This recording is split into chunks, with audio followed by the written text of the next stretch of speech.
I'm gonna try. Gonna try the new tech my daughter got me from Fuddruckers. So 3, 2, 1. Action. Yeah, that should tell us. Acts of action. Let's get a casting coach. Yeah. Bombargo. Russ looks at the couch. Yeah, Jesus Christ. They're trying to sue that girl, I guess, eh? Pardon? I think I'd seen something about them trying to sue that defamation. girl. Defamation of character. Yeah, we'll see. Well, you know, that's a tough one with the whole Me Too movement and the call-out culture where if you call out the wrong guy, you're definitely liable Well, and I don't know if it's them or if it's their record company or somebody else. I don't know. Whatever. Who cares? Well, you know, it's a culture we're growing up in. If everybody's like a hate monger, like if somebody grow up more. Well, to a degree. Right, But I was done. Well, yeah. No, yeah. This is I'm Dusty. This is Patricia. Yes, and this is Dustina, and I'm Pat. Bad Ideas, Good Stories. Well, yeah. Volume 36. Yeah, we are at 36, I believe. Mm-hmm. Yes. Well, it's interesting because in the tattoo, we're good, Don, right? Yep. I just got to get that out of the way real quick. In the tattoo culture, there was Victims Voices Canada, and it was basically an Instagram account calling out shifty, shady tattoo guys that like use their positions of power to exploit female clients, mostly, right? Guys that would like hit on girls during tattoos and stuff like that. And I'm gonna put it out there, like I've done it before. Luckily, I kind of got my ducks in a row before all this stuff fucking happened, right? But you've already had your pee-pee whacked. yes, a little bit emotionally, physically, all of it. But yeah. So all of this entire Instagram account was legitimately calling guys out on accusations, names, shops, all of it. And one guy tried killing himself, and several artists I personally know got fired or had studios, and they fired artists from their studio because of these call out and allegations. But they were allegations without proof. They were just very detailed allegations, naming people and where they shop or where they worked. And unfortunately, well, you know, like we said about cancel culture, we've had this debate, you know, ad nauseum, right? That a lot of good came of it, where I think a lot of the dudes in the industry said, holy shit, I better check myself. But at the same time, some people got sued because you can't just accuse people willy-nilly without going through there are definitely people that decided that was a weapon. Yes. Not to just get vengeance with, but whatever the fuck else you want to do. Throw people under the bus for whatever reason. And, you know, there's the movement right now where we always believe the victim. We always believe the victim, which is valid. You should hear the victim. Like, the victim should never feel the need to be silenced. But at the same time, justice is a balance between accusation and even the objective. believe the victim thing. I think that's just something people knee-jerk say. You know what I mean? It's Nowadays. like, okay, well, is it a brown victim though? Do you still just automatically believe them? You know what I mean? Is it a poor victim? Do you still automatically just believe them? No. Well, I think nowadays in the progressive left, like I think we have different ideas on what's happening in culture, you know, in that way, because in my circles, that's all I see. Is people believing the brown poor victims versus anybody who happens to be affluent and Caucasian. It's across the board. You believe the brown poor victims versus, I guess. But I think that's social justice warriors that feel like that, whereas the system does not. Okay, you know what I mean? Like with systematically, I see it starting societally. to change. Sure, there's been a shift, absolutely, Yeah. but I still think it's on message boards, on Twitter, on Facebook. It's not necessarily in the boots on the courts of ground, law. people actually being dealt with. It's still going into grocery stores and they're following the brown guy around. You know what I mean? As much as we're like, no, we believe everybody, but there's still the profiling. Oh, 100%. There's cultural systemic racism. I think a lot of it's being places. spoken. A lot of that good intention stuff is being spoken. I don't know how much of it's being practiced, because again, a lot of those people doing the speaking on that, they're not in the worlds. They're in the academia. They're in a different community where those problems don't exist, and they have opinions on them from the outside. And I think that's good and well natured, and you should. But again, I think that the people actually practicing on the, like you say, boots on the ground, it's a different story. It's possible. Whether they're believing victims all the time. You know what I mean? Yeah. Well, you know, it's very, very and again, simple. you shouldn't just fucking blanketly. Again, I think that's you can't where the just balance believe be. somebody who claims right? victim status, right? And I think this is the need, or this is the reaction to a movement that says believe victims.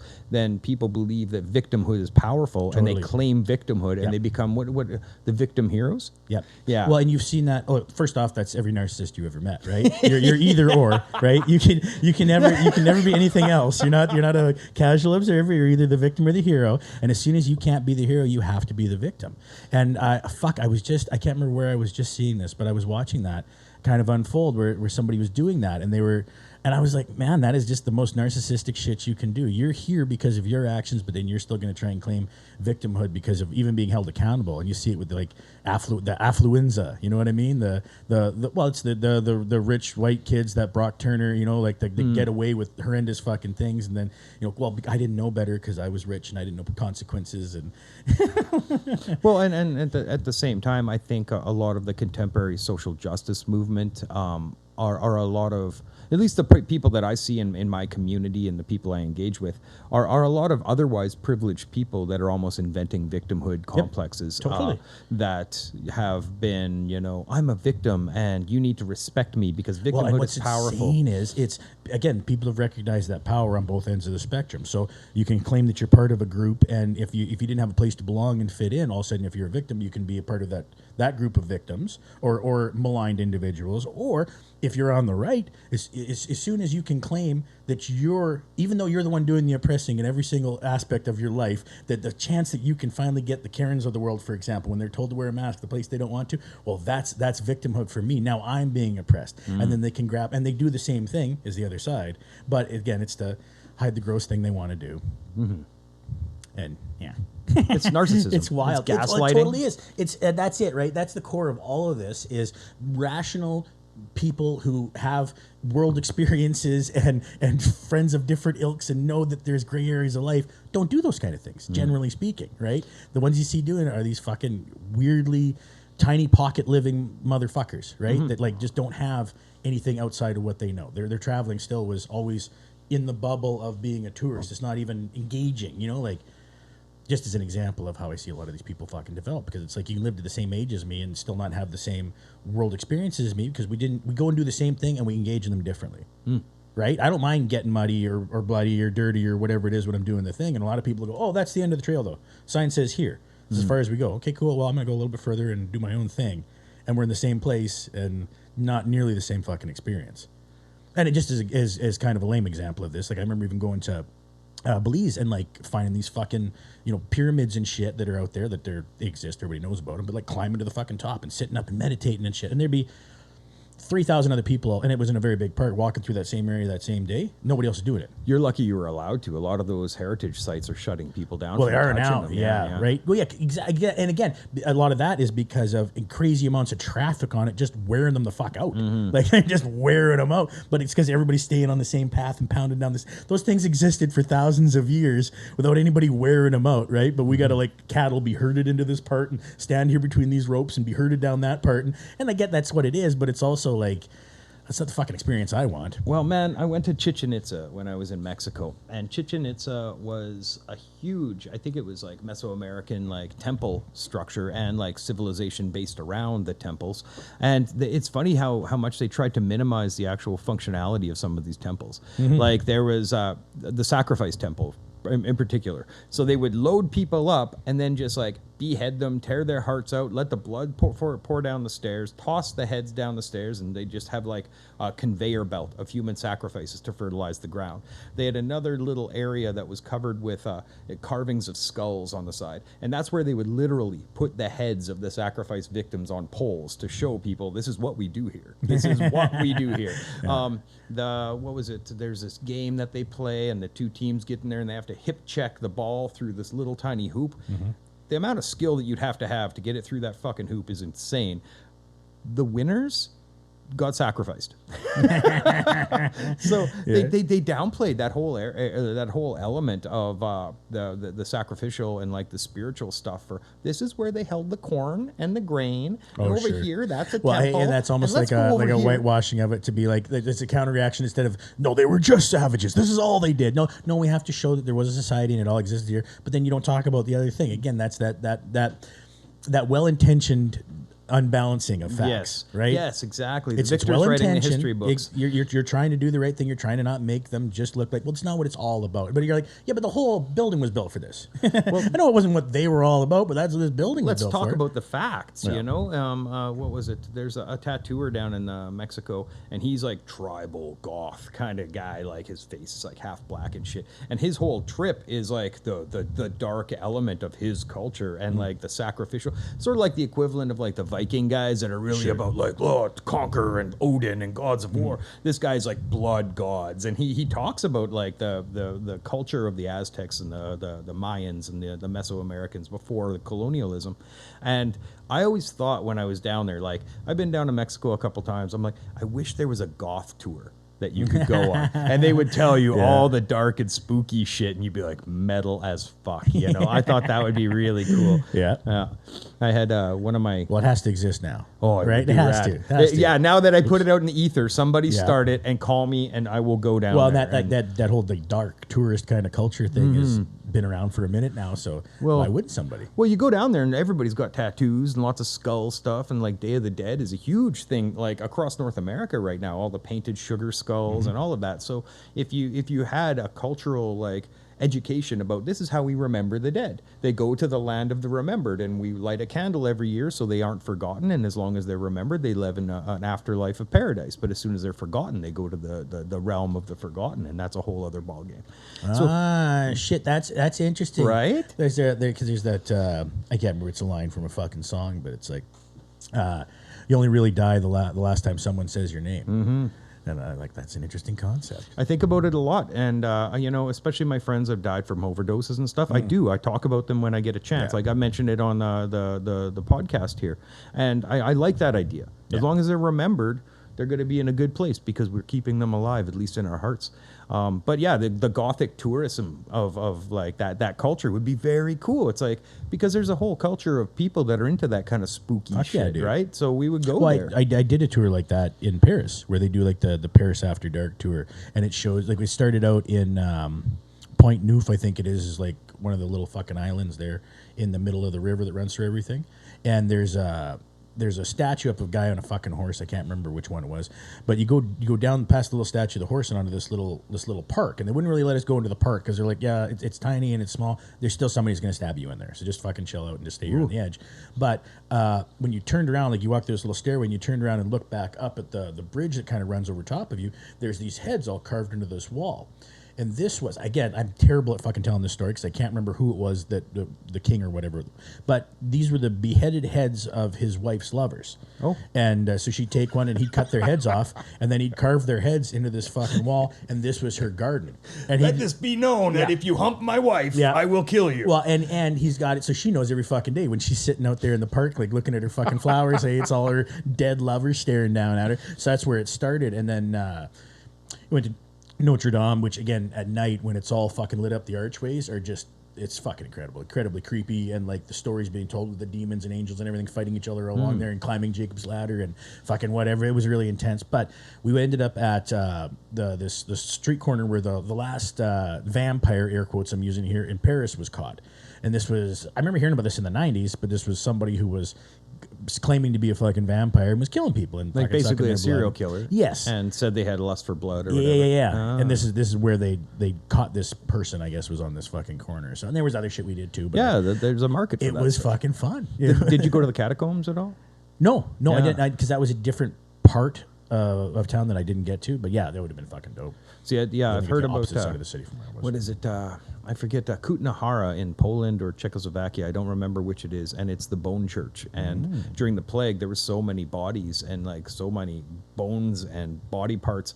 The church started decorating the church with skulls, and like there's chandeliers of bones. It is like a Christian church. Yeah. Really? It's pretty heavy. Yeah. So now there's some Christianity I can get behind. You're right. There's some more bone churches out here. I might swing by. We're recognizing. Yeah, if you look it up, the bone churches of Eastern Europe. I think there might be a couple. I'm not sure. And that was the reason. We just got so many body parts. Many bodies. Like, fuck, might as well do something with them. Well, you go down to the catacombs of Paris, it's the same deal. Like heads. Well, and was that? See, I don't know. I don't know much about it, but like, was that decoration? I thought that was like storage. Well, like yeah, we're both, stuffing them down here. Right. Well, yeah, it's a tough one because I remember hearing once upon a time that Christian mythology was that if you were not buried in sanctified ground, like full bodied, you couldn't be resurrected on the Judgment Day. Right. That's one of that's part of the whole all your canon, parts, right? Yeah. You don't want to show up like mix that's and probably match the reason Lego why people guy. can't fucking donate kidneys and shit like that. Apparently, you be buried with all your parts. With the fundamentalists, yeah, that would make sense. And so it makes me wonder how a lot of these like more sanctified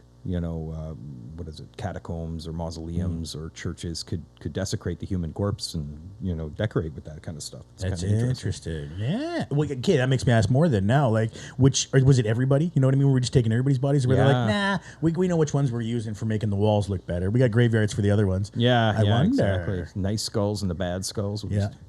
Weird. Speaking of which, this should a whole section just be called stuff we know nothing about. On the outside looking in with Dusty and Pat. things we've heard about but don't know anything about. What you've tuned in for, folks. Yeah. Well, something that I just learned, that as of July 2nd, 2021, they have found 1,505 bodies in nameless graves across Canada. And that's something like, I think, only 7 schools out of 495 left to go.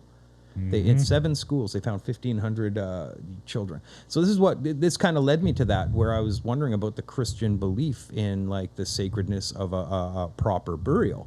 So you take these kids, you say, you're Christians now, we're going to teach you English, we're going to cut your hair, we're going to give you the Christian education, and then we're going to dump you in a nameless grave.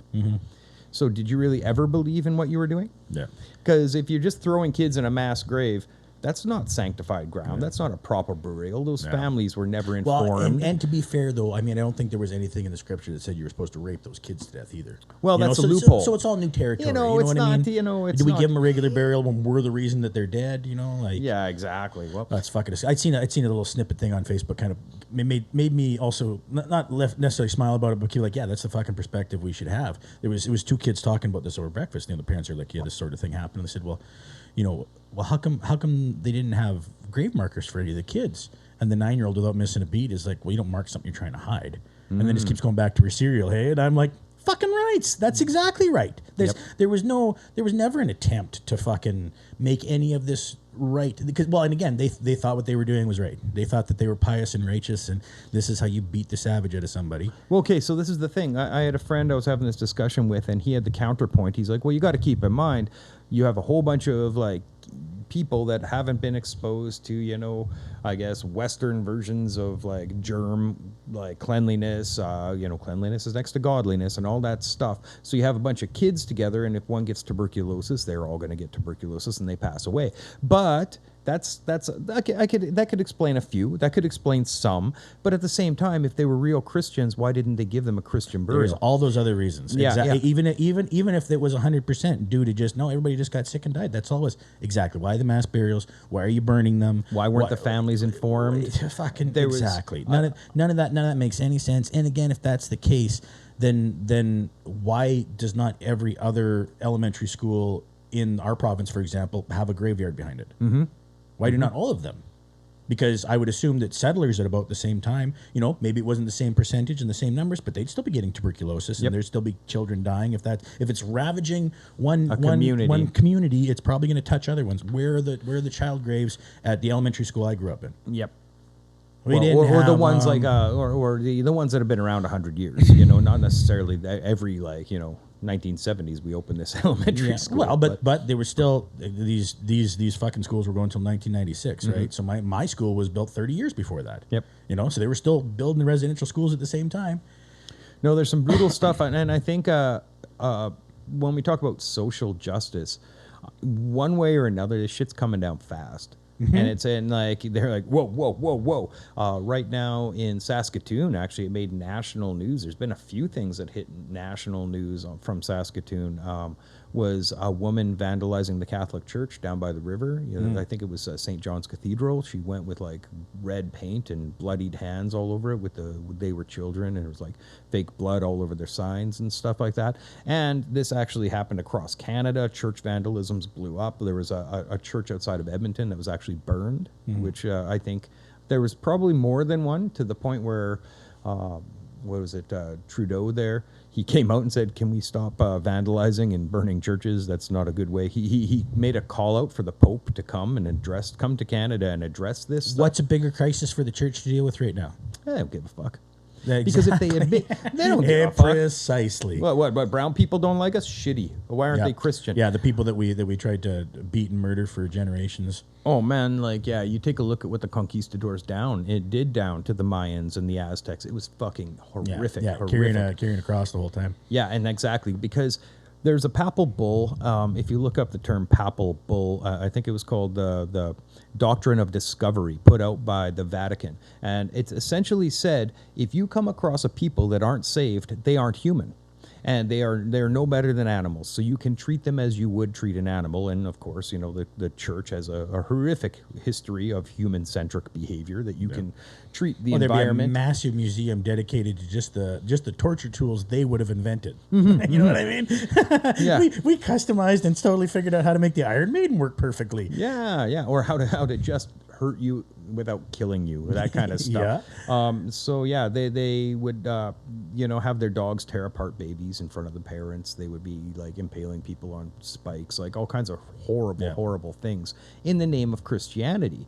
Because if you accepted Christ, well, we couldn't do that to a Christian human, but if you're a pagan, well, that's carte blanche. This happened across Europe, like probably not as horrifically in Europe, but like well, there was still atrocities against the pagan people. The fucking, what was the saying? The sun never sets on the Union Jack. Oh, okay. You know what I mean? The, like that fucking British flag Empire was all over the goddamn world, and everywhere they went, Britannia. Britannia rules over. Yeah, man, that's fucking what they did. Well, and in different techniques in different areas. Sometimes it would be disease. You know, sometimes it would be you know, the torture, fucking monetary control of place. The Spanish conquistadors were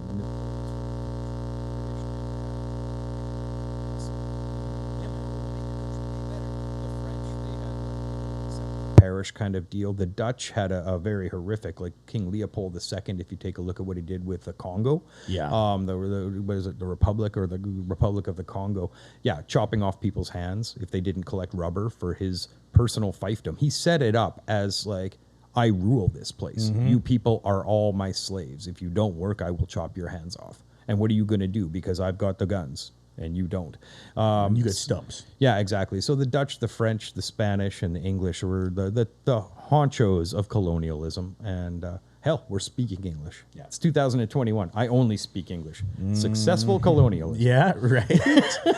Right. From this tiny island nation, we're the opposite side of the world just about. And yeah, we're speaking their fucking language. Or some version of it. Now, admittedly, some colonialism did bring a semi-functional system of infrastructure, but at what cost? Well, that's I mean, all societal advance, you know what I mean? All has value. Everything throughout history, fuck, there was shit Genghis Khan did that I guarantee benefited humankind. It wasn't him making sure that his seed was in one of three fucking individuals. Yeah, he shortened Asia. That's it. Basically shortened all of Asia. He made long pants no longer necessary. Yeah, man. You know what I mean? And you can do that silver lining bullshit and all of it, but at the same time, it's always like, yeah, okay, fine. Yeah. Let's fix the problems up. Let's fix the residual fucking bullshit as best you can. And if you can't fix it, minimize the fucking effects. I was talking with and this is back when I still had Facebook. I was talking with a couple of indigenous friends of mine, and I asked them, I'm like, what would colonialism look like? And we were bouncing ideas back and forth, right? And well, truth and reconciliation, or what would decolonialization look like? Truth and reconciliation depends on two things. First, you have to understand what actually happened.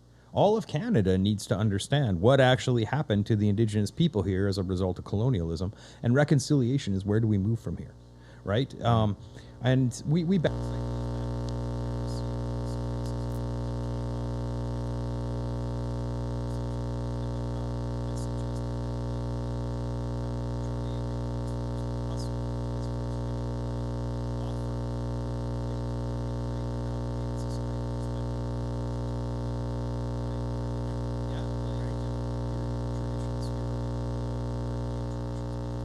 to be living together, not one dominating the other. And it's too late to just undo everything. Give us our land back, give us money, you go home.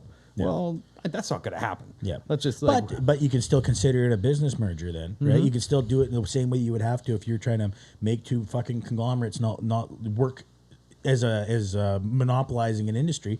You can the government can split shit up, break it down, put it back together. They can do whatever they want. They could do that kind of shit. They could start making it so they just give sovereign power back to them and say, yeah, you got a seat, not just at the proverbial table, but literally you got a seat in Senate. You got, there's representation for you just the same as everybody else has. Plus, if there's resources that are on your guys' fucking allotted property that we all agreed to, this is what you were going to get. We have to work with you then. We can't just take them. We can't just keep doing the shit they have been doing. And you have seen, like, there are some bands that have had success with that. Like, I know in northern Alberta around Slave Lake, like, the one big band up there owns the shopping center and a bunch of oil company shit and all that kind of stuff, right? Or like, Whitecap with the casino there. Exactly, right? Let's more of that. More of that. That's more community building. It's just, it's not the communities that every other person has representation from, right? You know what I mean? Like, it's all these white people from white communities going, well, how does that help my community? Directly, it probably doesn't. It probably doesn't help you to have a reservation that has its own shopping center and has its own grocery store and has its own clothing store. It's not about you. The fucking rights. That's the whole goddamn fucking point. And then initially it won't benefit you, but eventually it will, because all the shit that you're shitty about and racist about will disappear when you start having social structures and programs within these communities, so people aren't growing up just dealing with alcoholism on their own. They're doing it with the help of other people and preventing it for future generations. And when you have a community, you can pay for that kind of shit. When you don't have anything going into the community, you can't do that. And then they go, well, that's how they are. And it's like, well, a little self-determination goes a long way. Big deal, man. A little self-determination, a little freedom to pursue a traditional way of life. The colonial mindset is based off of a very human-centric, man-centric, male-centric, white male-centric model where, the king, the lords, the knights, the head of the household, the man, and all of the people underneath them serve these hierarchy deal, as opposed to like the more pre-colonial systems were more holistic. We are part of a grander ecosystem. Well, and for what, maybe that's even the balance that those communities would want. Again, I'm picturing, like, what does a community need to continue to exist? You need a place to buy your own groceries and a place to, get or a place to hunt, or whatever, right? Fish. There's the other angle to it, right? Just the freedom to do that. To live. Right? Yeah. What is it? There's a profoundly different value system between I own this land, I get to build on this land, I get to exploit this land for my benefit. What was it? There's a quote from David Attenborough I just looked up.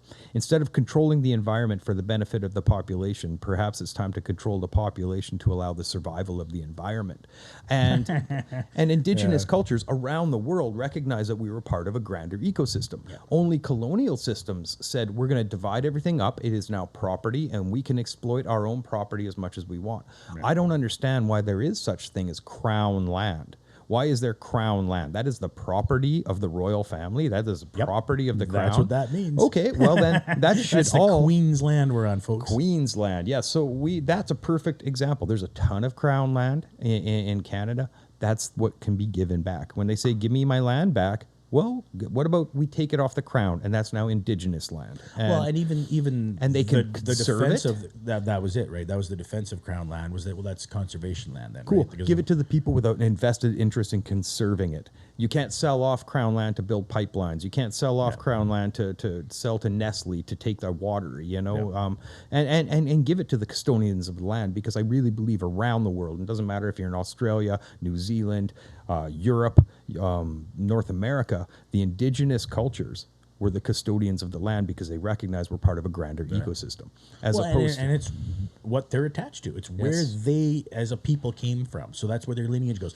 Us, again, it's like white people have this fucking thing where it's like, we want to make sure we go everywhere and everybody likes the things we like, and then if they don't, well, then we have to complain as loud as we possibly can about how we don't have the things we want when we're in everybody else's yard. We're a caring culture. Fucking rights we are, man. Well, what was it? It goes back to the idea that we are, well, like I said, we're part of a grander ecosystem, but we seem to think we're on top of things, that we control it. It's for it's the best it's ever been. Nobody's done it better than us. Benefit, yep. Right? And it's a we're all better than we've ever been. Meds, blood thinners, and fucking antidepressants and whatever else you can be on, right? We've never been better as a society and as a people. What was it? It reminds me so much of the Jello Biafra and Dead Kennedys album, Give Me Convenience or Give Me Death. Right. That's the culture we live in. It's funny. When I was in the teens, I'm like, Jello Biafra's got it going on, man. He knows the deal. And in my 20s and early 30s, I'm like, fuck, Jello was a clown. You know, he's just like... You're trying to buld something now. Hey, you're trying to squirrel some money away, get a house. Hey, Yeah, fuck well, Biafra, you idiot. That guy didn't know what was going on. And then in my 40s, I'm like, Jello was right the whole time, you know?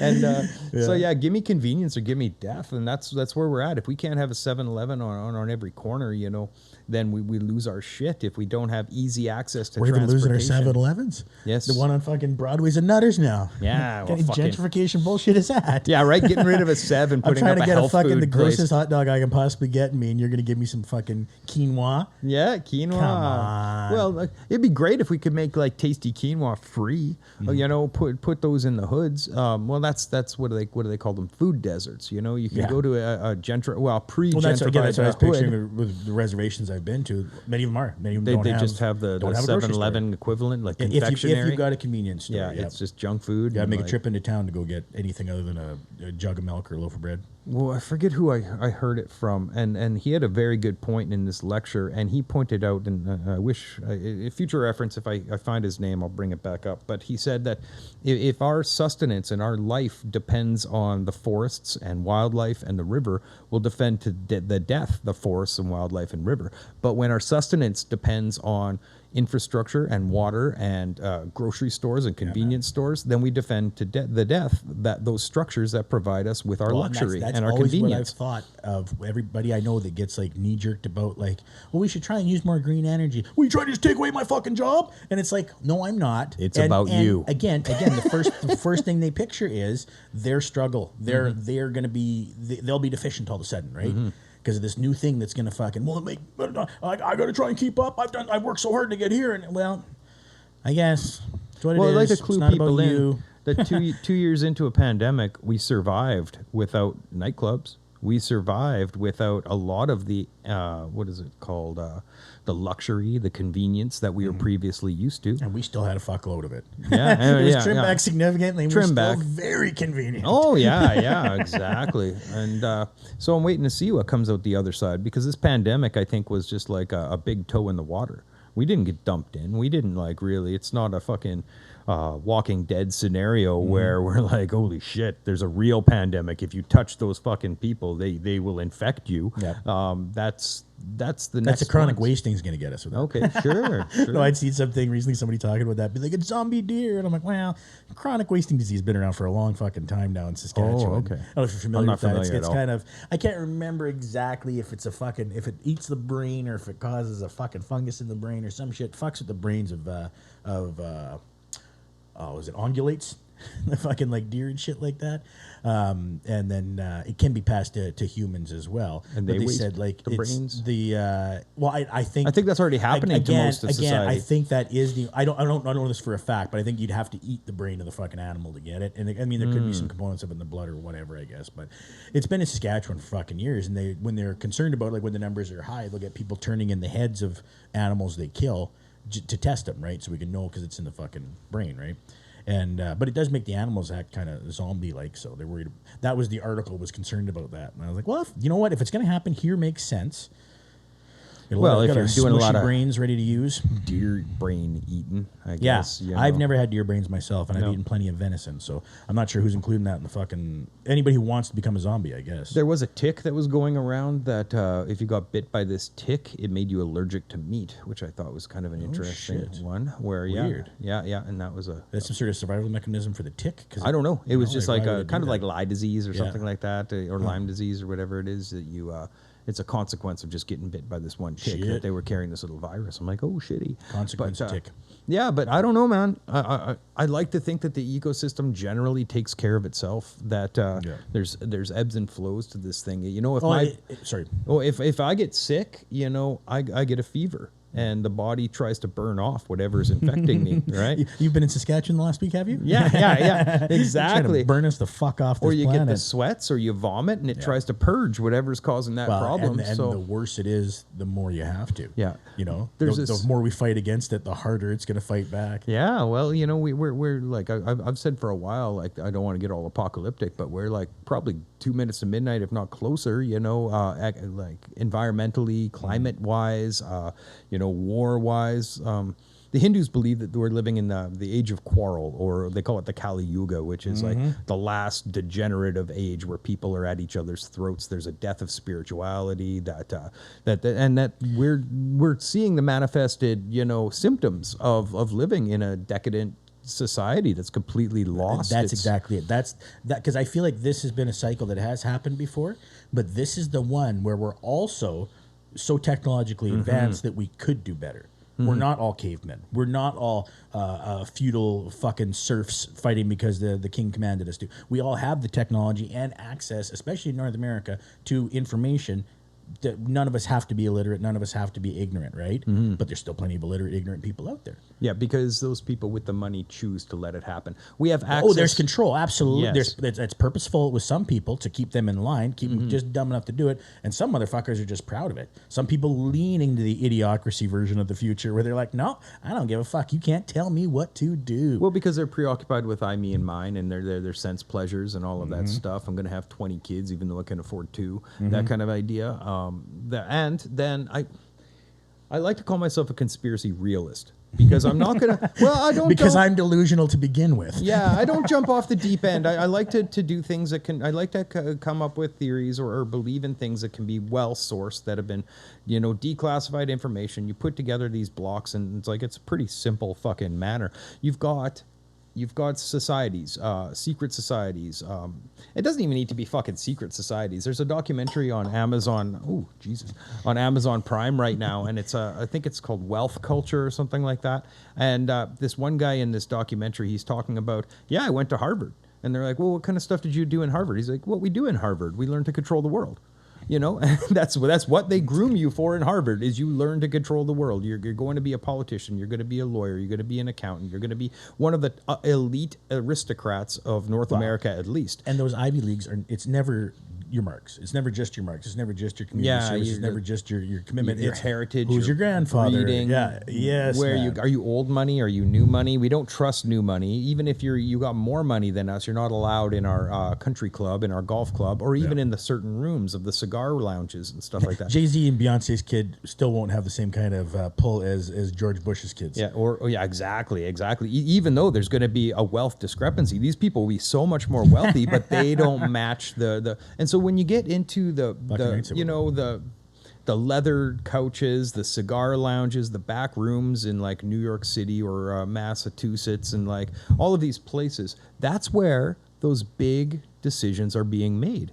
Where these people are at a little round table and like, you know what, you guys, you liberals are so silly. You treat these blacks like they have a choice, like they have the opportunities. You just have to keep them in line, give them, you know, whatever, you know, entertainments that they want, and they'll be happy. You know, give them something that spins bright and shiny. And I've heard these conversations on movies happen, but I believe that that's really how it goes. Where, you know, you're not going to let them in. They'll serve us, and that's the best they have. You know, we'll let them in our country clubs, but they can't get into this room. And I think that that's the real power behind the throne. And those people, they make the decisions on who gets money and where the money gets spent in the country, and who doesn't get money. You know, like in Canada, I don't know where those places would be in Canada. Probably, you know, very similar rooms on the East Coast, Ottawa, Ontario, Toronto. T-Dot, yeah. Yeah, and they're having those discussions where it's like, well, Doug Ford's house. the reserves don't need water. Well, let them get their own water. Let them eat cake. If they can't drink water, let them drink Pepsi. Well, there'd be lots of people on the right going, well, I thought they wanted sovereignty. Thought they wanted to do things themselves. How come they're not just doing it themselves? Well, that's like the Saskatchewan redneck version of it, right? Yep. You know, I can imagine those people with real wealth that are just like, well, that's okay. They can die off. Whatever. It's a social Darwinist. There's no value idea. In them. Yeah. What are they doing for our economy? So why do I have to care? Yeah, See, that's a perfect example of a political mind. You won't vote for me, so I don't need to cater to you. Yeah, there's not a lot of trying to bring the other side of the aisle over to your side anymore. It doesn't matter where the It's- fucking politics is. It's all tribal, very. Pandering to whoever you're going to get votes from. That's And it. And again, it's the craziest, loudest assholes that you have to fucking pander to then because you know they're going to show up. So you get the blue-haired old ladies that want to keep their, the inheritance to hand to their kids, and you've got the working class Joes that really don't like how the city's going. But those people that feel disenfranchised don't vote, and they continue to be disenfranchised because they don't vote. Yeah, and the people actually affected by the city going to shit don't vote. Yeah. So yeah, that's just it though. Like if you aren't making, or if you aren't in the benefit of those people with money, they make the rules to benefit those people that benefit them. It's a weird equal I scratch your back, you scratch mine.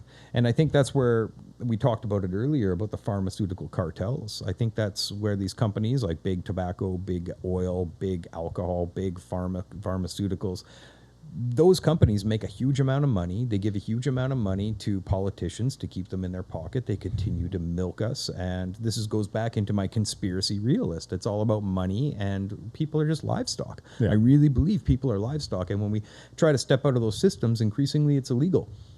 Yeah, man, absolutely. If you're fucking towing the line, they'll give you a house. They'll give you a house. All you got to do is just do what everybody else is doing.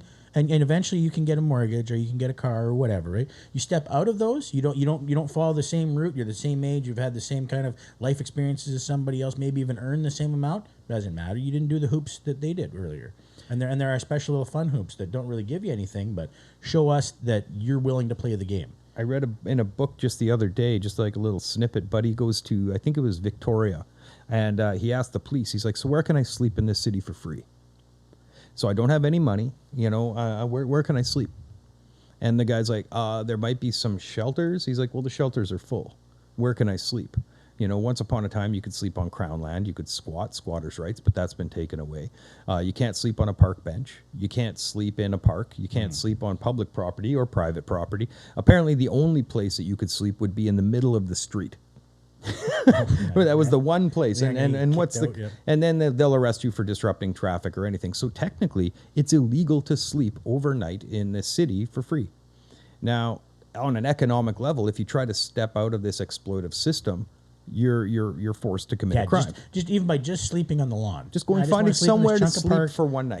Yeah, without well, paying and for again, it. then the how that goes is right. Well, okay, if we make it open again, well, then you do get people that do come in and then will squat, but then don't use it in a respectful way. Leave their garbage there. Fucking do all that kind of bullshit, right? Which is obviously why those rules exist in the first place. But then that's the logic behind it is like, well, other people didn't use it right, and it's like, okay, well then punish them accordingly. If somebody's using it correctly, using it in a way that isn't going to disrupt everything for fucking everybody else, just using it because they need to, I don't see the issue with that. Well, I totally understand if you don't want somebody moving into a park for 7 or 8 months out of the fucking year and leaving all their garbage lying around. Well, on a basic root principle level, it's against the law that they created to sleep anywhere without paying somebody. And this is a principal value difference between the indigenous mindset of we are children of an earth and we own everything because you have to pay the owners, right? Right. And so that, okay, so let's take a look at the pharmaceuticals. Okay, let's say I'm feeling sick. Am I allowed to say, look, I'm not going to take your medicine. I'm going to go grow my own medicine. I'm going to go through this ayahuasca thing for my psych issues of depression or anxiety. I'm going to go do an ayahuasca thing, or actually a shaman has come to Canada and I'm going to go do this ceremony for my PTSD. That's a crime. You can't do that. That's against the law because our system hasn't approved these drugs, or our system incriminated these drugs like mushrooms or LSD or ketamine or marijuana. They're only legal once we can tax it, once we can control it. Yeah. So the plant form is no good. Pill form's okay. Yeah, once a Missing pharmaceutical components, company can profit from it, and the argument that like, especially with shit like that we haven't done the testing, It's and for 'cause the safety. first thing, exactly, it's always for safety. We haven't done the testing. No, you have though. You have tested these things, and then you've used components of them to make the things that you want to make. Yep. Like they've done testing on fucking weed. They can't argue that they never have. You know what I mean? And when the results don't show what they want, well, then So it's buried. They just don't release it, or just fucking quit, or just whatever, keep it right? legal. Yeah, whatever. Yeah, exactly. You they don't say have it's to- a gateway drug. Yeah. Gateway fucking drug. It's interesting Gateway to that a good time. Yeah, well, it's interesting that they legalized what they've been marketing as a gateway drug to harder drugs as soon as they could tax it. Yep. You know, it's okay now. Yep. It's medicinal now, but up until now, we've been telling you that it's going to lead you to smoking crack. And nothing's and changed. Yeah. There's no science has changed. There's been no fucking new studies that all of a sudden, we just uncovered that it's actually, no, you knew the whole fucking time. Everybody who's ever used it is knowing it. Mm-hmm. Same thing with the psilocybin mushrooms or LSD. Well, you take these, and it shows how arbitrary your ownership of me as a human being is. You don't have any control over me. I'm a sovereign citizen of the earth. Mm-hmm. Oh, we can't have everybody coming to these conclusions because that would cause mad freedom. Nobody's going to show up at 9 and leave at 4. Yeah. Nobody's going to, you know what I pay mean? their taxes or right. jump through hoops or, license their vehicles or they're going to want to find a place to sleep for free.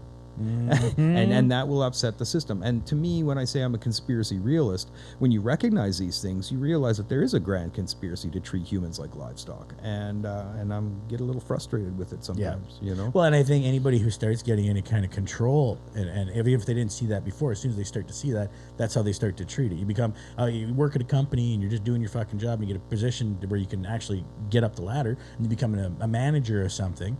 Well, your perspective changes. Mm-hmm. You still know what you went through on the floor and you still know what mattered while you were there. But now you're going, well, no, I got it, more dollars. And you being 5 minutes late is a big deal now because I'm the one in control of it. And I have to know this. And then it starts reducing people down. And the more you get, the more you have to reduce everything so you can justify it and control it. Mm-hmm. Well, and your system changes the more you, like you said, the more you benefit from that system, then everybody's shit starts to slide on what's acceptable anymore. The worst is when I see regular Joes that become cops, right? And just watching their attitudes change. Like when you'll talk to a police officer and there is literally an emotional wall between you as a human being and me as a cop. Yeah. And you will look at them and they've got the party line that stands between human to human interaction. Oh. There is no longer, hey man, how's it going? What's going on? Well, this is my situation. And the cop's like, oh, really? Blah, blah, blah. It's like, look, sir, this is the rules. You follow the rules. I am an agent of the rules. Yeah. Like police officer, policy, office holder. That's what it means. You are holding office to enforce policy.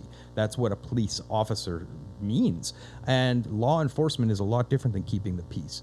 And I just bought a seatbelt ticket in court. You can imagine me going to court and talking to a judge. I think I might have done okay. Literally the jury's out. I'm waiting for my guilty or not guilty verdict. But I argued for a good hour and a half, and my only real problem is I talked over the judge. Imagine.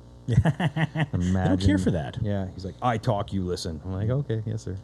Yes, sir. Yes, your honor. Bow, pray, obey.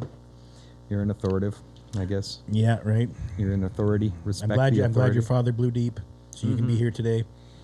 Yes. I respect the authority of your mother not wanting your father to wear a condom. Yes, that's about it. Because that's how you got here, fuckface. Yeah, we're all in the same boat. So yeah, what else is new? Well, he was talking about space squids earlier, so I wouldn't mind getting into that a little bit. And the rest doesn't have a mic, so I don't know if that's going to work very well. But he was just talking about how, was it NASA? Am I saying that right? Yeah. They were firing some squids into space just to see how they'd squid up there. Squiddingly, sending them home. I see several different fucking problems with this. Okay. Like he'd mentioned, he was like, well, what if these things fucking go out? They survive. They do well. They land. Exactly. They thrive. And they carry this mythology of this place that plucked them from their fucking homeland and then fired them into space that they have to get revenge on. And I don't know if your squids and your octopuses and that kind of shit is stuff I want to fuck with. Because I think that's maybe where they came from. Octopuses specifically. They're talking about they don't get DNA like nothing we got, and they do all this weird shit that nothing else can do. Space squids. Well, I think I talked about it on a previous podcast where most octopuses that they've studied, almost all octopuses that they've encountered were born alone. They learn every adaptive coping life skill on their own. They were never taught any of this. It's just completely on the fly because their parents just abandoned them, basically. Did I know that? And they grow up on their own. They find a mating. They just figure it out, and then they lay eggs or whatever, and then they go die on their own. How do they do it? Are they eggs or are they live-born tiny squids? I'm not sure, but either way, an octopus's entire life is supposed to be, or usually, autonomous, like free from parental, guidance, education, passing information down.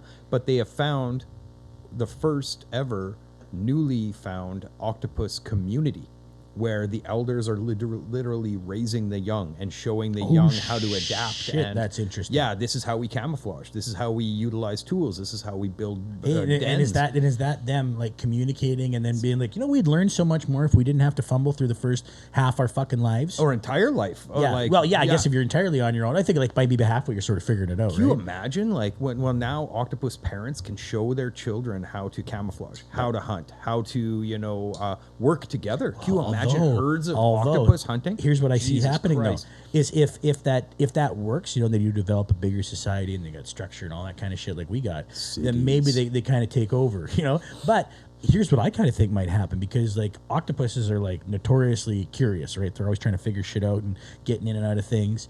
What if that goes away by having these elders teach them, where they're like, we don't have to be curious so much anymore after generations, so we don't really have to adapt and learn on our own. We're just going to learn what they got. But then you just get that version of their experience, even though they started to work on it, right? So you already stifled yourself from all the other octopus experiences out there. What if they start herding? Dude, I'm telling animals. You, religion's next. Yes. You know what I mean? Like they're gonna agricultural because octopus. this is like octopuses. It could be good. This could be a positive thing, right? But it could just be like these other like shitty octopuses too that were like, no, we got to start our own thing. I know we don't really do this. We're gonna do this though, and we're gonna raise them right. And then you got a whole Manson family situation with squids. Well, right, yeah. Well, yeah, that's who knows, because we don't. Well, you and I mean. Well, what do they say? Our earliest primate relatives or ancestors, we left our natural environment of forests and where everything we were just picking berries and eating grubs and just surviving.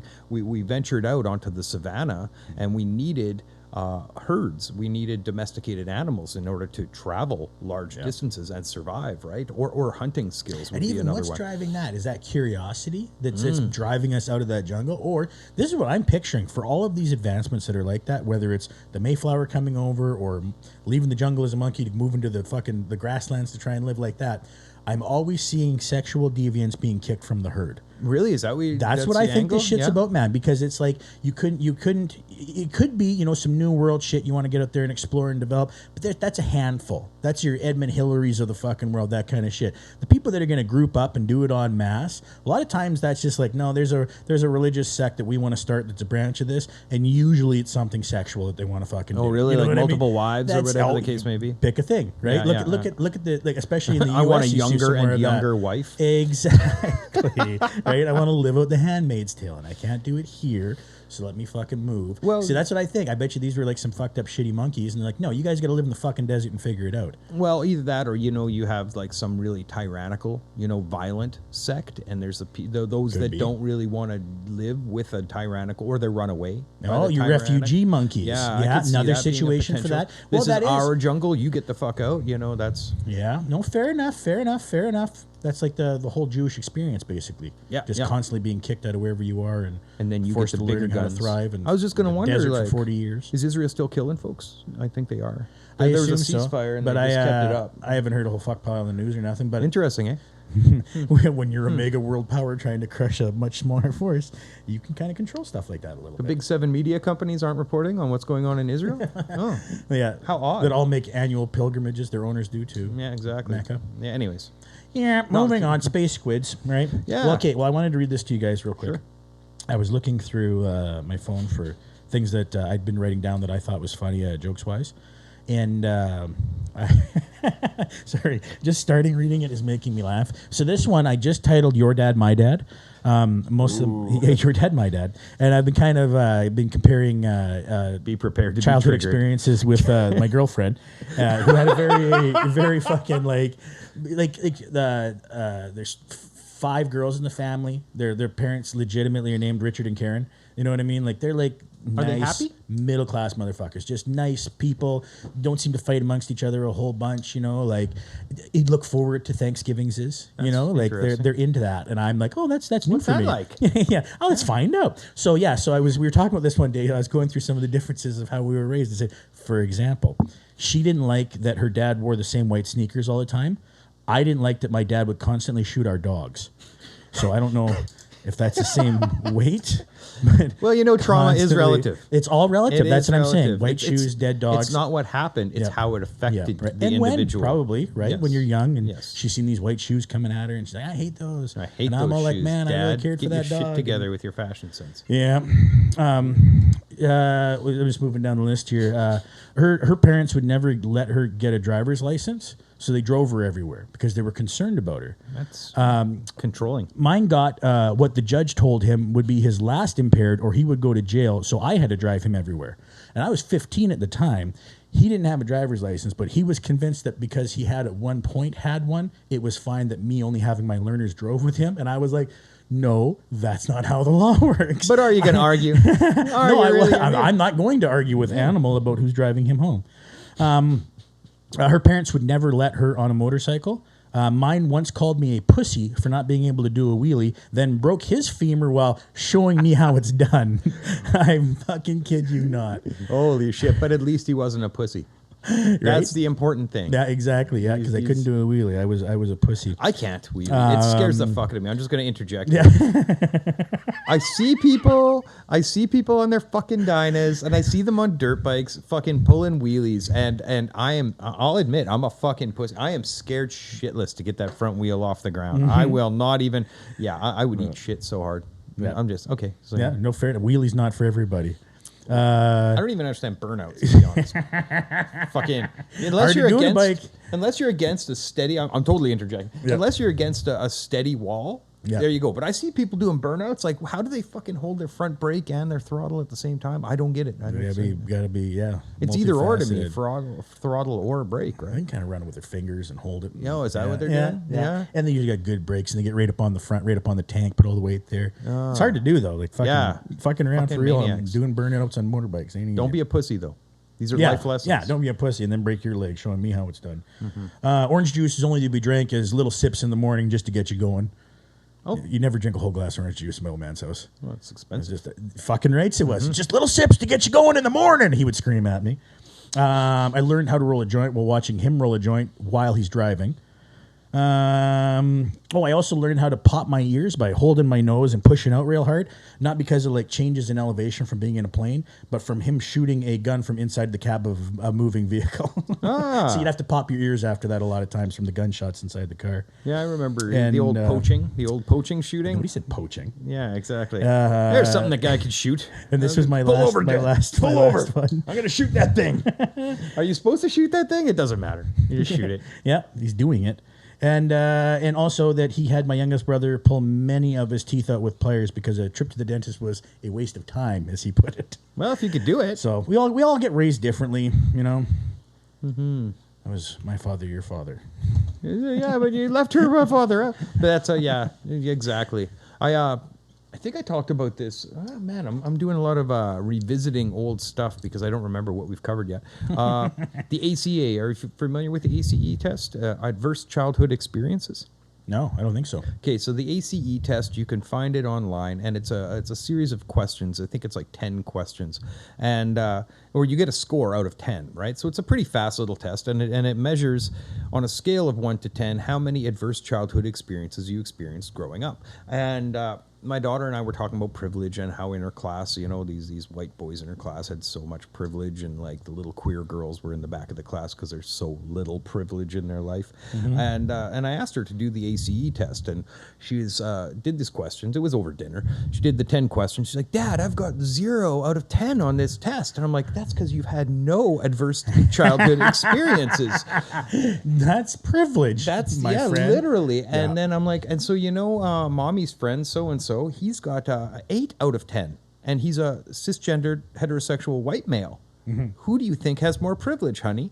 And she's like, and I'm like, If you don't know my story, you don't know me, right? And What I the asked fuck? her, and I'm like, so what do you think? What do you think your teachers would say about this? And she's like, I don't think they've ever heard about the ACE test, Dad. I'm like, maybe they should, because it covers things like, you know, where was there a lot of alcohol and drugs in your house? Was there physical abuse? Was there? Oh yeah, exactly. Sorry, Don't get are me we doing it going. right now? Oh yeah, we could pull it up. I was gonna actually. I bring remember my them up. mom one time getting a horrible burn for putting her ashtray out in a cigarette cigarette or a cigarette out in an ashtray that was right full of gunpowder because my Oh. dad had filled it with gunpowder for some reason. Well, that's where it goes. You know, yeah, I was emptying out a bunch of old shells.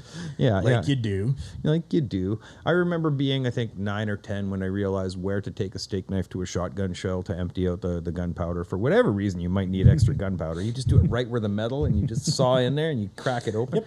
You can have all kinds of gunpowder from a cheap pack of shotgun shells. Anyways, yeah, so the ACE tests are pretty interesting if anybody wants to check it out, because the higher the score, the more likely you have as an adult to suffer from addictive tendencies, to have physical, like heart issues, blood pressure issues, anxiety, stress, psychological issues, or end up in jail or dead. So if you've got a high rating, the chances are across the board. It's almost like a Nostradamus test for you will be a fucked up adult, right? Right, yeah. And it's weird because in her class they were covering things like, are you Caucasian or are you a person of color? Are you cisgendered or do you identify as something other than cis? Are you a male or are you a female? Have you? And well, on those ones, you can absolutely argue that there's definitely one that has a more of a cultural power dynamic benefit. Absolutely, right? But that's pretty baby steps kind of bullshit. So let's go, and it's only 10 questions. Let's do the ACEs and see, you know? Yeah. And I told her in her class, and this is an interesting one because her class specifically was for children whose parents decided to put them into an artistic program dedicated towards social justice education. Okay. How many impoverished kids are in your class? How many people of real downtrodden histories of trauma and abuse and adverse childhood experiences are in your class versus parents that really give a shit about the well-being and moral direction of their children? Because you're in a class with a whole bunch of commies. And those parents themselves might have a bunch of those things, Yes, right? I And agree. that's why they're trying to avoid change that. the They're script, exactly, right? To flip doing, the script. doing better for their kids than was done for them. In our case, like me and my ex and my daughter, I think that's like, because both of us have like relatively high, not like ridiculously high ACEs. She'd like get 19 somehow. Yeah, right. 19 out of 10. doubling up at both of my households, right? So, which household? As I moved around in both of them?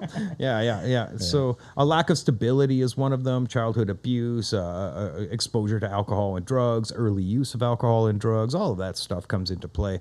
And the more that these things are all in a check mark, when you see adults with hypertension or depression or anxiety or a lot of like psychological issues and actually an earlier death. That's what they say, that they're finding that people One way or another, it's going to be earlier. Yeah, exactly. Overdoses or health issues. So Well, what's crazy too is that you would get a lot of people that would maybe check 3 or 4 of those boxes and then go, well, that's everybody though.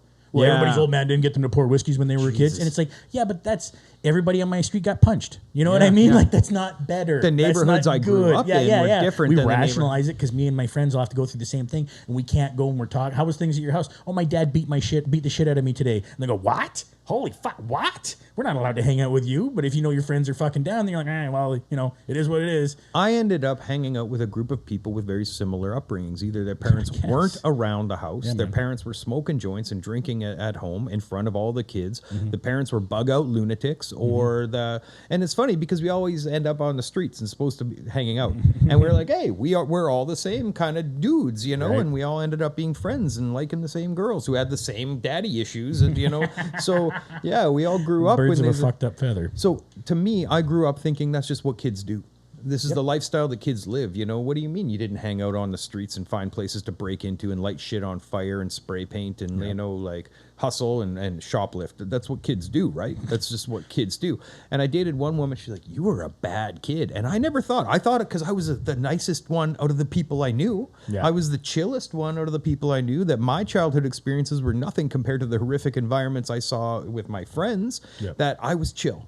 But I was the good kid, And she's like, you were bad. And I'm like, what do you mean I was bad? And then as I got older and I started doing inventory, I'm like, maybe I was a bit of a shithead. I never really clued in. But, I kind of survived. I came out the other side. I'm trying to do that self-work and unpack that shit. When a lot of my other friends, well, some of them are dead and some of them are junkies. Some of them are alcoholics. Some of them didn't unpack it and they're just ending up black and blue all the time. They're at the bars getting in fights or whatever the case may be. Right? So I don't want to be an overprotective, smothering parent, but at the same time, fuck me. Okay, so It's summertime. It's summertime, and my daughter's new hobby is to going down to the skate park, and I love it. I like the exercise. I like the fact she has community. I like the fact that it's generally a safer environment, except it's kind of in the hood. It's in, what traditionally in our town is a very low income, high crime environment. Well, I don't know right? if I told you this, but like the maybe the second last time I was down there, right before I got there, our buddy Corey was pretty sure he's seen an abduction, like so of an adult even. So yeah, shit goes down at the skate park. Yeah, it's in the hood, and they put it in the hood to try and spruce up the hood. Riversdale is a neighborhood. So I go down, since summer's here, she's like, I'm going to longboard with my roller skates down to the skate park, and I'll get you to pick me up at about 5 or 6. I'm like, holy fuck, are you for real? You're going to skateboard through that hood? Okay, I guess you could go right by the river. It's still relatively chill. You don't have to go through Riversdale.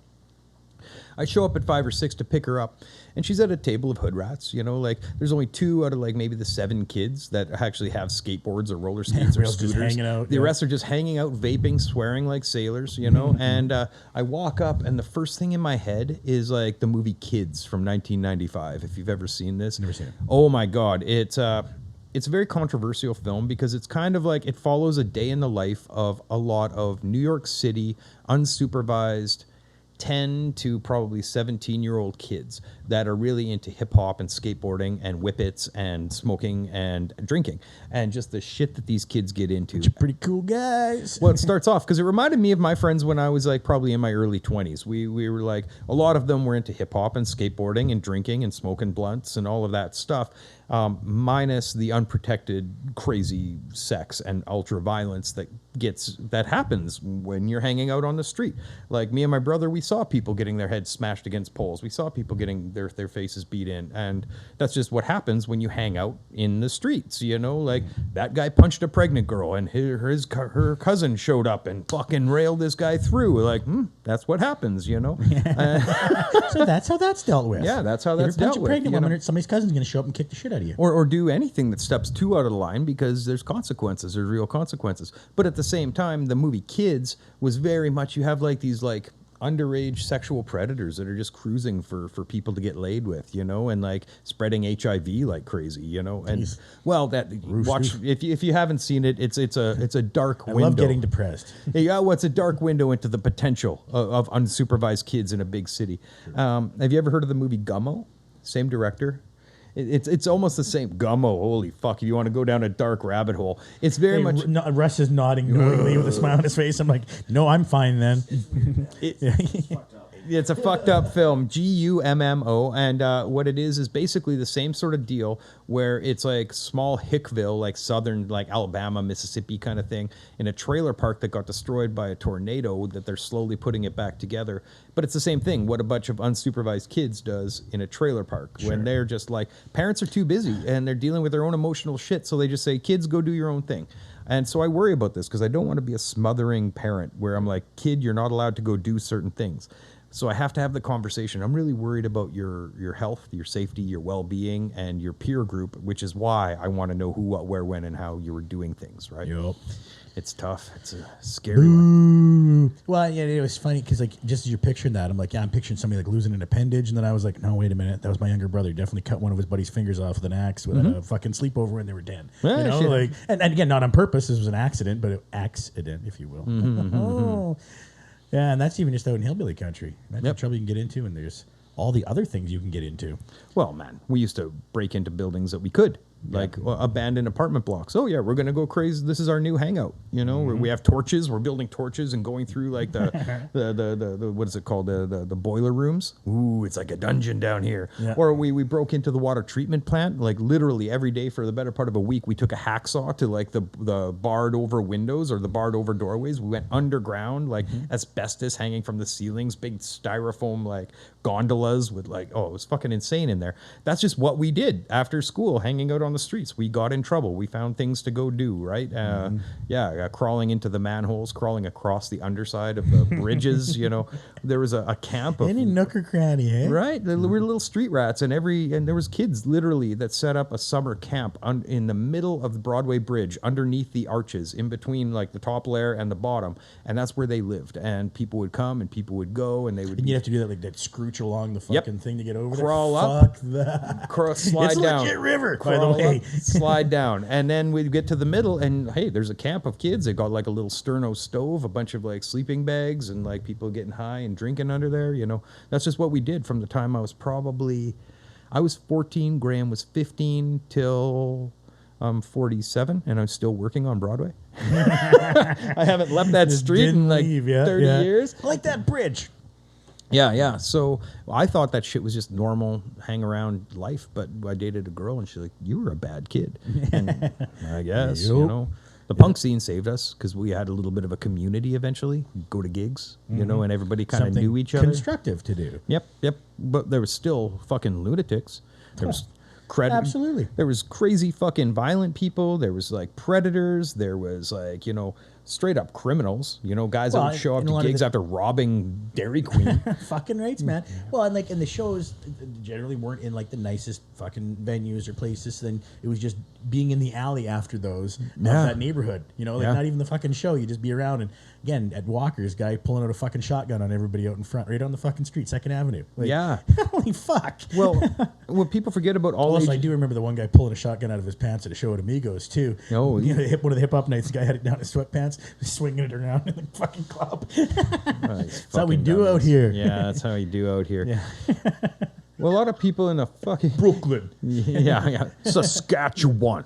We all ages punk shows, they don't serve alcohol. So parents thought it was such a nice place for their kids to go. They could drop them off. They're going to be safe in a no alcohol environment. They forget that somebody bought booze for everybody hanging out in the alleys. And the only time they would go into those fucking venues is when the music started playing. Everybody would pour out from the party in the alley down into the venue and then run out to start drinking again, right? Yeah, that was the whole thing. Yeah, you had to have somebody run out and be like, they're going on like one smoke, you assholes. Like, let's get down fucking support the band for a minute. Well, I remember one of our biggest fans when we were in the Sneers was this guy named Rob Lobster, and I met him when he was probably 17, and they got into fucking, heard our stuff somewhere, and he was in town from some other place and visiting his dad, and he's coming to the punk rock show, and he was a real punk kid, and he's like, we can't get any fucking booze, I'm only 17, and we're like, well, we need somebody to haul our shit, we'll go get some fucking beer. So we just hired the kid for the evening for a case of beer to haul our shit around. Then he was just like the super fan, which was cool, because he's a cool dude. Rob Lobster. Yeah. Shout out to Rob.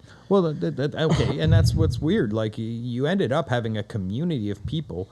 Well, and again, we weren't pieces of shit. Yeah. You know, like, it was like, we bought a 17-year-old some beers to fucking move our stuff in and out of the venue. Not to get him shit-faced in the back of your van. No one raped him. You know what I mean? That's nice of you. That's considerate. Not, that's considerate of you. Yeah. So, but plenty of pieces of fucking shit out there. But yeah, you can learn how to navigate it. Although it's also nice if someone can just fucking tell you to stay away from the. How do you learn though? It's a whole fucking balance, right? Like even with your kid, it's like, here, I want to try and do these things so that you never have to worry about what it's like to get punched in the face. You know what I mean? But at the same time, it's like, well, I also know how to navigate things that stop me from getting punched in the face because I got punched in the face. Yeah. Well, it's a tough one, right? Because you don't want to be a helicopter parent, but you want your kid to be safe. So you need to have the conversations, or I need to have those conversations from a vantage point of, this is my experience. You need to watch out for these things that I experienced, not just don't do it. Yeah. Right. Yeah. Don't right. do And that's it. somebody who's fucking been in the trenches, so to speak. It always carries more weight. Well, I used to catch the bus downtown just like my kid, and I'd have to either wait for my mom to get off work or continue to transfer to another bus and go home and wait for them to get home, right? So I either went to her office when she was done work and hang out from after school till she went home, or I went up to Broadway, which is another one when I got a little older.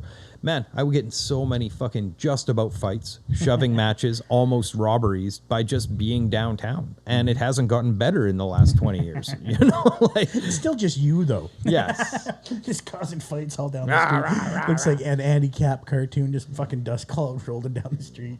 Well, you know, there was racism down there. You know, I'm the one white kid walking by like 5 native guys. Yeah. Hey, here's our chance to get a little even for the shit that we feel. Yeah. Fuck you. Hey, fuck you. Oh, okay. Yeah. It's escalated. Stab you. Yeah, I know. Fuck me, stab you. Or, you know, walking home from a rave, because that's just it. You got situational awareness. You need to know where you are and the environment you are. And, like, ideally you can see, because I didn't have my glasses on one time, coming home from a rave downtown at 5 a.m., 4 a.m. And I thought a bunch of jocks were outside their cars, but it wasn't jocks. It was a gang, and they were going to rob me and my girlfriend. Luckily, I had my knife on them, and they are on me, and they had a couple knives, and we had a standoff, which allowed me to tell her to run, and then I turned around and ran because they didn't want to get cut and probably more than they wanted to cut me, you know? Yeah. Yeah, when somebody's getting cut in this situation, do you want it more or less? Yeah, so that's, but situational awareness, what am I doing walking down 25th Street at 4 a.m.? What do I expect to happen? You know, Yeah, straight we up. should live in a world where you don't have to worry, but at the same time, there's jaguars and cougars and bears in them hills. You gotta be fucking aware. Little honey badger just trying to get home after dancing. Us side hill gougers just want to live how we want to live. Yeah. So that's I'm trying to educate my kid. I'm glad that you've got like a wide array of acceptance for people of different economic backgrounds, different ethnicities, stuff like that, and that's fucking noble and that's righteous. You also have to have situational awareness. Yeah. You don't want to like there's a difference between a bunch of cool kids and kids with the black hoodies and the black hats and no skateboards showing up at the the skate park, Leaving the park with skateboards. Yes, they show up with none. They're leaving with Yeah. some, you know. That scooter doesn't fit you. Of course it doesn't. I didn't show up with a cell phone, but I got one now. Yeah. You know, that kind of stuff. And she's notorious for leaving her stuff just in the grass when she goes and skates, you know, like spread out her cell phone and her gear and her longboard and her Who's backpack. going to take it? I can just hear it. Yeah. Who's going to take it? We all know each other. Yeah, we all yeah. watch each other's Yeah, stuff. you'll No, find they out in a don't. hurry. Yeah, exactly. You know, and so yeah, it's a tough one.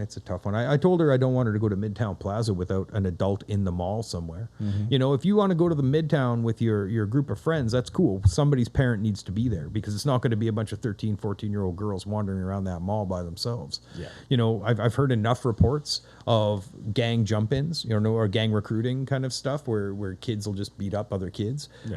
I've heard about the predatorial dudes that'll follow, you know, young women into changing rooms or into, you know, the parkades or follow them around the mall till they leave and try and get them in their cars. So I just don't want my kid to deal with that. You know, if there's an adult, I guess There's a lot of that shit. well, not even with them, but like, hey, uncle, or hey, mom, or hey, dad, I'm having an issue. I'm over by the food court. Can Yeah. you come? That's Yeah. going to be enough, right? You know, and it doesn't even matter whose parent it is. Don't go doing it on your own. Because I also knew fucking 14-year-old kids with no money at the mall. What are you doing there? Yeah. What are you doing there? Yeah, right? Yeah. What are you hanging out with? You're going to walk out with something. Yeah. Yeah, I don't right? like that too much. So, I don't like that too much. nope. Nope. I don't like that too much. Anyways, I agree. what else we got? Oh, yeah. So I got some. So we've had some tech difficulties apparently lately. Yeah. Yeah, we're working on it. We're Fuck working on it. off. I No, wanna I'm kidding. remind Yeah, anybody glad to have the listening- Input, honestly, yeah, it's nice to hear. Yeah. But yeah, if it's we're working on it. That's all I gotta say. We aren't I experts. noticed We some gave stuff that up got about fucked up. five episodes in. We are not experts, but we aren't. We're just a bunch of dudes just having fun and shooting the shit and recording it and trying to put it out. We are not paid for this as much as we'd like to be. I'm just saying that. Well, if anybody's throwing them fucking dollars around. Yeah. Give us some money and we'll do a better job. That would be an idea. We do have a Patreon. It's on you, the viewer. Yeah, you got a business? We'll say your funny. business for all of our listeners if you give us money. Yeah, check out our Patreon. I think we have a Patreon account. How do they look it up? Bad ideas, good idea. Well, we do have a Patreon. We'll put it up maybe in the You're hanging by a thread here, Russ. the description of our video or our podcast. You could check out our Patreon. If you give us some cash, we can get better gear. We could try and allot more time to editing and putting these things together. We can, we'll just have a better product if we can actually. Well, pretty soon here, most of the plague regulations are done, and we can sneak a few more motherfuckers back down here and have some Yes. chitty chats with some people that aren't just you and me. Mm-hmm. Chitty chats, as they say. And if you have any commentary or corrections, feel free to post it in the comments on our videos. Fucking totally. 'Cause, Yeah. if we got shit wrong, let us know. What do they say? 'Cause Subscribe and most of the comment. stuff that we talk about that we don't really know about, I think we're just interested in. Yeah. I'm not passionate. I'm not defending it. You know what I mean? Even if it sounds like that, because I know I have a tendency to be like, as soon as I'm excited about something, it sounds like I'm either mad or trying to convince somebody. You know what I mean? I'm always So- trying to convince somebody. It doesn't matter. So Even fucking, if, yeah, you straighten us out in some shit. If you got mispronunciations, I would love to know that. or if you have supplementary videos that you're interested, like YouTube videos. Hey, I've got a thing on the residential schools you might like. You can post links in the comments, I think, and then you can cool. click on the links, Yeah, especially in link it up. YouTube. Make it yours. 'Cause Subscribe. I'll never use it. Join the conversation. I don't comment on these. No, we don't pay attention. This is I don't just plan or comment on these. Yeah. It's so yeah. If you ever have any, you don't need to text us at home or email. Just like, well, I don't mind the text, and like, it always surprises me because I've got like 3 in the last day and a half of people giving me feedback on the podcast, and I'm like, you actually listen to this? You know, holy fuck. One of my buddies, I hardly ever see him, and he's like, well, I know how you're doing because every couple of weeks I get another podcast. I get to hear what's new in your life. And Mine's all lies. Anything personal, I'm telling you, all lies. Yeah. None of this is true. I don't know any of these people. I don't even have a daughter. He's the Philip Seymour Hoffman of our time, folks. Look at the acting chops on this guy. Yeah. I don't even have a daughter. No. I'm actually only 170 pounds. Exactly. You'd never know. That's how good of an actor I am. I got to shut her down. Yeah. We should probably just do that then. All right. All right. Well, this has been lovely. Have a good one. You guys take her easy. We'll catch you next time. Peace, love, granola.